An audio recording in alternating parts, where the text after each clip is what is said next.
ఈరోజైతే మినుపు సున్నుండలు చేశాను. ఎంతో టేస్టీగా వచ్చింది. ఇంకా టేస్ట్ అయితే మాటలో చెప్పాల్సిన అవసరం లేదు, అంత టేస్టీగా ఉందన్నమాట. లేట్ చేయకుండా ప్రాసెస్లోకి అయితే వెళ్ళిపోదాం. కోసం ముందుగా స్టవ్ ఆన్ చేసి ప్యాన్ పెట్టేసి మినుపుగుండ్లు అయితే వేసేసుకొని కొంచెం నెయ్యి వేసుకొని గోల్డెన్ కలర్ వచ్చేదాకా ఫ్రై చేసుకోవాలి. తర్వాత దీనికోసం బెల్లం కూడా తురుముకొని పక్కన పెట్టేయాలి. మినప్పప్పు మనం ఎంత క్వాంటిటీలో అయితే తీసుకున్నామో సేమ్ క్వాంటిటీలో అయితే బెల్లం కూడా తీసుకోవాలండి. తర్వాత దీంట్లోకి కొంచెం రైస్ వేసి ఒక 2 మినిట్స్ అంటే 2 మినిట్స్ పాటు ఫ్రై చేసుకొని టోటలీ పక్కన పెట్టేయాలి. మొత్తం చల్లారిపోవాలన్నమాట. తర్వాత నాకు ఇక్కడ నెయ్యి గడ్డగా ఉందనేసి కరిగించుకుంటున్నాను. మొత్తం చల్లారిన తర్వాత మిక్సీ జార్లోకి వేసుకొని మెత్తగా పొడిలాగా అయితే చేసేసుకోవాలి.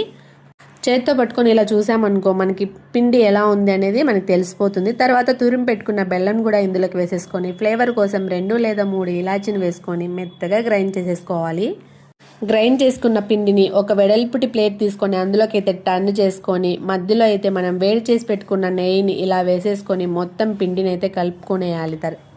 ఇంకేముంది ఒకదాని తర్వాత ఒకటి లడ్డూలు అయితే ఇలా చుట్టుకోవడమే. చూడండి, లడ్డు అయితే ఒకటి చేశాను. ఇంకా నెయ్యి సరిపోలేదని ఇంకొంచెం నెయ్యి వేసేసుకొని మొత్తం కలిపేసి మరీ చేస్తున్నాను.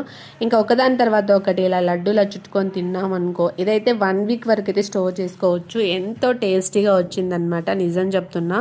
అండ్ నేను కూడా ఫస్ట్ టైమే చేశాను. చాలా అంటే చాలా పర్ఫెక్ట్గా వచ్చింది రెసిపీ అండ్ చాలా ఈజీ కూడా. మీలో ఎవరైనా ఈ రెసిపీ ట్రై చేసింటారు అనేది డెఫినెట్లీ కామెంట్ చేయండి. వెళ్తూ వీడియోకి లైక్ అయితే ఇచ్చేసరి. బాయ్.